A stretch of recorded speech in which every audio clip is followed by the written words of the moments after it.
In the heart of suburbia, a cannabis grower trims a Dagga bud. This is the main ingredient to produce medical marijuana. It's an illegal activity that has flourished in the underground. The dry plant material, you wash it, filter it through a coffee filter, the alcohol, and then with a rice cooker boil off the alcohol, and you're left with the oil. Across the country, more and more people are using Dagga for a variety of medical conditions. If I can prevent my child developing cancer, I mean, wow, what a win. We lost about 5 Costello children last year, and you don't want to have to live through that. I mean, parents should not have to bury their children. This former IT executive smokes Dagga at short intervals. He says it helps to numb the pain. Fibromyalgia is a condition that affects your whole body, your joints, your skin, your muscles. Every fiber of your body gets infected with pain. I've been a physician now for 40 years. I have never admitted a patient to the hospital who's suffered a side effect of cannabis. But some are against the use of Dagga to treat disease. There's just an explosion of information and studies that show negative impact, the increase in the prevalence of schizophrenia and psychosis, which is just too dangerous. This will be tested in court, where expert witnesses have begun arguing for the legalization of medical marijuana. The application was launched by the Dagga couple, arrested for cannabis in August 2010. They are challenging the laws that criminalize Dagga as invalid and unconstitutional.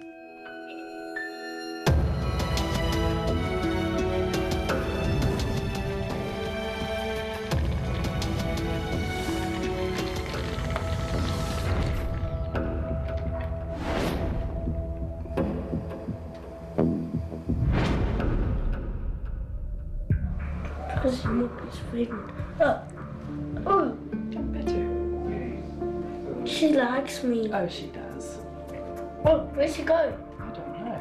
Come. 7-year-old Aiden Freeman was born with a rare genetic disorder that affects most parts of his body. He is one of only 2 people in South Africa with Costello syndrome. There are only 300 reported cases globally. When he was 18 months old, we finally got the diagnosis of Costello syndrome. So, yeah, and it was from there that we were actually able to start processing. And, you go through a grieving stage, and it took me a long, long while to reach acceptance. They actually at this point still don't know what the cause is. His mother, Melissa, says her son was having extreme difficulty concentrating at school. This is when she decided to treat his condition with medical marijuana. He is very hyper. As you can see, he doesn't sit still for 2 seconds. And that was actually one of the main reasons I started on the cannabis oil. He's on a diluted quantity, so he doesn't take your standard adult dosage.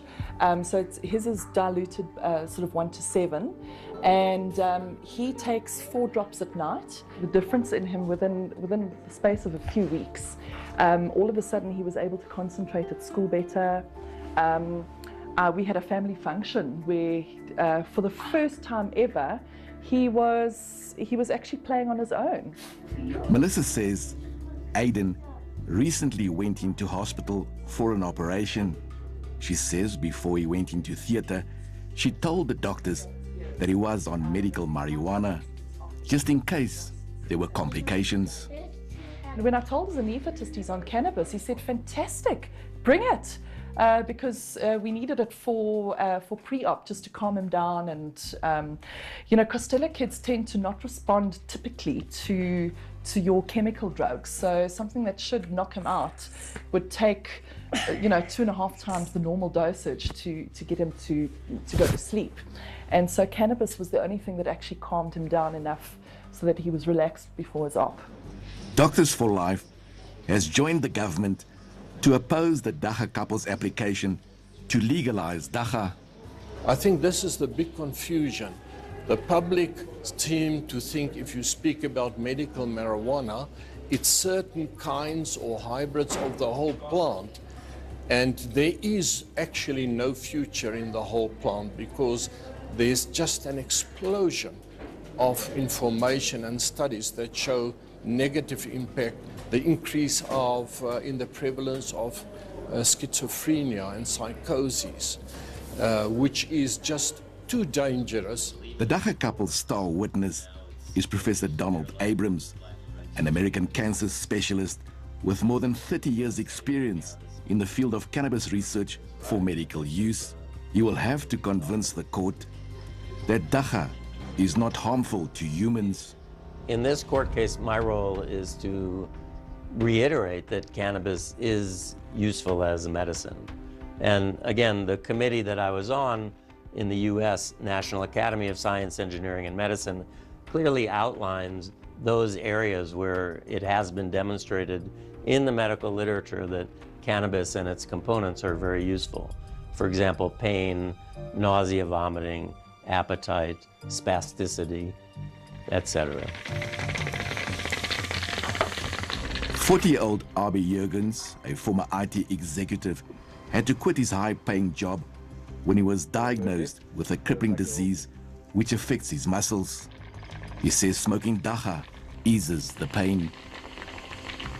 When you ingest the oil, it takes about 30 minutes or so for the cannabis to be absorbed into your digestive system and for the medicine to start working. When you smoke it with a bong or a joint, then the effect is immediately. You know, within a minute, you start to feel relaxed. You calm down. You don't feel so anxious about life.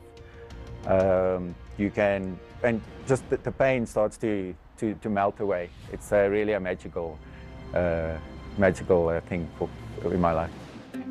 Abi has started weaning himself off the pharmaceutical drugs that he's taking because he says it causes dependency and has already affected his organs.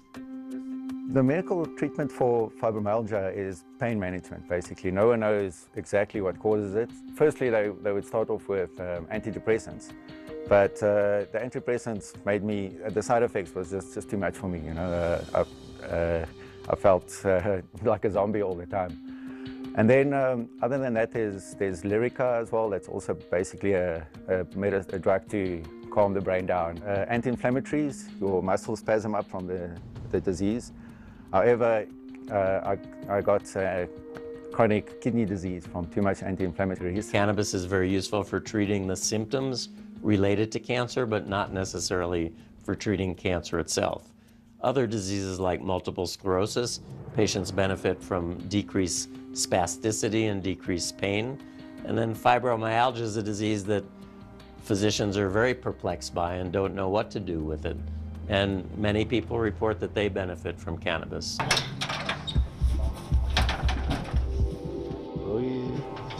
In a middle-class suburb of Johannesburg, not far from the police station, 36-year-old Grow Man, not his real name, lets us into his world. It's a risky business, which if caught, could see him being jailed for a long time. My relationship with the cannabis plant started about 3 years ago. A friend of mine gave me a seed and said, if you want to plant something, plant this. So planted the seed. 6 months later, time to harvest, and realized that this is not the drug that we grew up with. It's actually medicine. Doing more research and then realizing that we cannot afford buying the plant to make the medicine, it's too expensive. And that was the big reason why I started growing. Growman says when the summer arrives in a few months from now, his plants will be ready for harvest. He only keeps female plants which produce high quality, medical grade Dagga. We only use the female plants because that's where your majority of your cannabinoids is. If you've got a male plant in between your females, it will pollinate your female. Your female will then start making seed and stop concentrating to make it the oil, the medicine, and that's why you need to remove the male from your female plant. I'd rather supply the guys that make the oil. I'll make my oil for myself, which is 10 to 20 mils a month, like, for myself and my close family and the people I know. In March, Rastafarians celebrated when the Western Cape High Court ruled that Dagga could now be grown and used privately at home. However, the police still have powers to arrest people caught with the drug. The state has decided to appeal the court's ruling. So we are saying that people should have the same right if they want to use cannabis. Now, there are those who prefer not to use alcohol and tobacco. They want to use cannabis, right? And it should be their right to do so. Government does not have the right in a democratic society to prescribe unto individuals what it is that they must put in their body. Government recently launched a blueprint for South Africa's cannabis industry. It's a detailed document with guidelines for the cultivation of Dagga for medical use with strict controls. Dagga activists say it's a positive step to legalize the drug. In the US, the legalization of Dagga has generated billions of tax dollars for the state. Many states are realizing in the United States that there's a big economic boom in approving cannabis for recreational or medical use. Colorado, for example, one of our first states to allow recreational use in their first year, made $10 million available to scientists and clinicians who wanted to investigate cannabis because they had such an excess. The Medicines Control Council has already legalized a range of Dagga medication, which doctors can access by applying for authorization. The current framework through Section 21 provides that a doctor can, for his patient, apply at the Medicine Control Council, and that the Medicine Control Council would then review that application, and through that mechanism, under medical supervision, the cannabis can be made available to such patient under medical control and supervision. The huge demand for medical marijuana has fueled a growing black market industry. The drugs are sold online at some pharmacies and at health shops without a prescription. 49-year-old Gerd Bada says he began making his own cannabis oil out of necessity to treat his multiple sclerosis. The plant itself is very safe.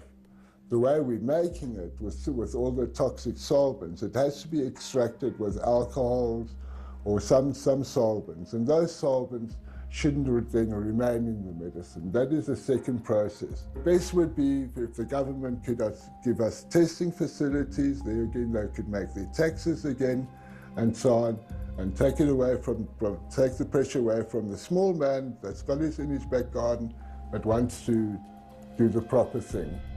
In March 2014, the late IFP MP, Dr. Mario Oriani Ambrosini, told the nation that he was using medical Dagga to treat his cancer. However, when doctors tested his blood, they found the cannabis was contaminated, which severely affected his health. As we've discovered with Mario, and it's with his permission that I can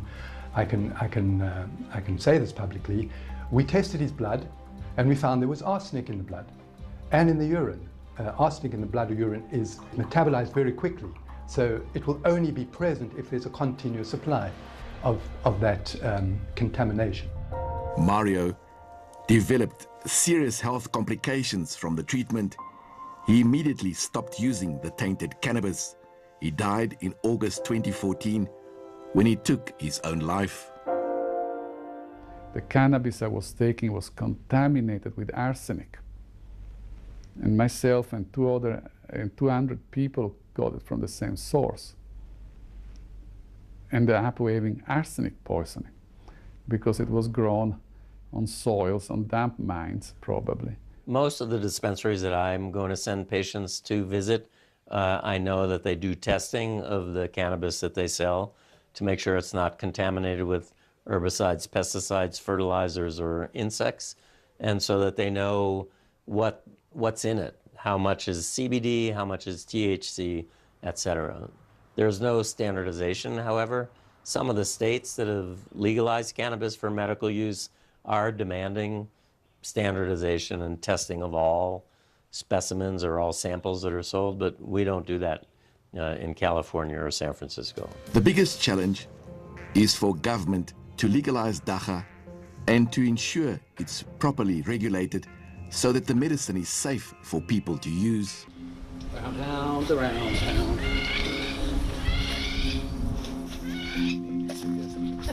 Myrtle Clark and Julian Stubbs are recreational Dagga smokers. In August 2010, they were arrested at home and charged for drug possession. But instead of being prosecuted for Dagga, they have taken government to court, arguing that the drug needs to be legalized. We told the magistrate that we would be applying for a stay in prosecution, which means that our charges would be put on hold until the outcome of our constitutional hearing.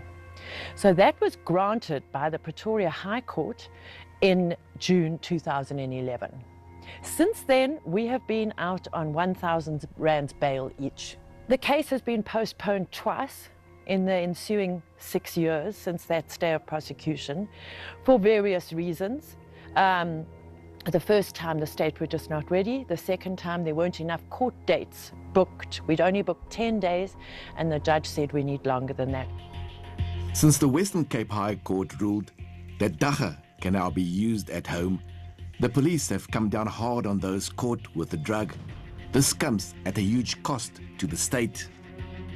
Currently it's costing the South African government just over 6.5 billion rand a year. That's 6,500 million rand. That's an insane amount of money just to prosecute, jail, incarcerate, and people that have offended the law with cannabis. It's an insane amount of money, and we really see that it's pointless spending all that money where something like cannabis, which could be regulated properly, would actually drop all of those arrests, the amount of arrests and the amount of money. The Dagga couple have assisted people caught with the drug in applying for a stay in prosecution. We have been saying for 7 years, do not pay the admission of guilt fine. You will have a criminal record that lasts for 10 years. And even after 10 years, it's very expensive and very difficult to get rid of. You then appear before a magistrate and you are granted bail, and then you contact us. And we can apply for a stay of prosecution together with you so that your case is also put on hold pending the outcome of ours. The Pretoria High Court will sit for the entire month of August to hear the Dagga couple's matter. They are suing 7 government departments, arguing that it's their constitutional right to decide what they put into their body. If the plaintiffs get their way, it will legalize the sale of psychoactive substances in South Africa. The trial of the plant, as it is known, is based on the scientific evidence of Dagga for medical use and its perceived harms. Expert witnesses will argue for and against the legalization of the drug. Cannabis is a plant, it's a flower. It's been a medicine for 3,000 years. It only hasn't been a medicine for the past 75. People should be allowed to access this very useful and important medicine. Cannabis is much healthier for people than both alcohol and tobacco, but those are certainly, alcohol is more than socially acceptable. I've been a physician now for 40 years. I have never admitted a patient to the hospital who's suffered a side effect of cannabis. The matter was delayed when the state and Doctors for Life objected to it being live streamed. They eventually agreed under strict conditions. Then the state asked for the expert witnesses' testimonies to be excluded because they were not happy with the volumes of scientific evidence. Even though there are substances or molecules in the Dagga plant that may be beneficial, research has shown that there is sufficient harm in the use of the plant as a whole,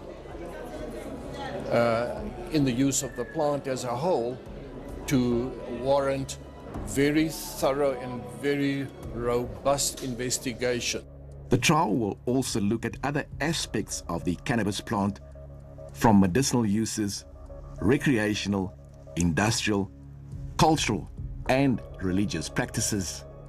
The beauty of this trial is there will be cross-examination, the art of cross-examination, and all of our experts have been briefed in separate occasions in chambers by our advocate Don Mahon, as to what to expect. Because of delays in the trial, Professor Donald Abrams ended up not taking the stand. He had to fly home to America, which came at a huge cost to the applicants. The drama inside the court spilled out onto the streets of the capital. Ombrowski of IFP said it in Parliament, and people tried to ignore it, but the time has come that we need to liberate the plant. Please, free cannabis. Dagga is a gateway drug to all drugs. I was an ex-drug addict, and I started with Dagga, smoking Dagga. And after Dagga, you went into everything. Should the Dagga couple fail in their bid to legalize Dagga, they could still be prosecuted. If it doesn't go our way, we will end up back in the Kruger Magistrates Court to face the original charges of, it says on the docket, dealing in drugs. Just this arbitrary drug thing, maybe very, very strange. Dealing in drugs. And the reason we were dealing in drugs is we had more than 115 grams, and 115 grams, scientifically speaking, of course, is you're a dealer. Melissa says if Dagga is legalized, it will mean that patients like Aiden and others that are already benefiting from the medicine would now be able to use the drug legally without the fear of prosecution. Aren't you afraid putting yourself out there that there could be repercussions? I am.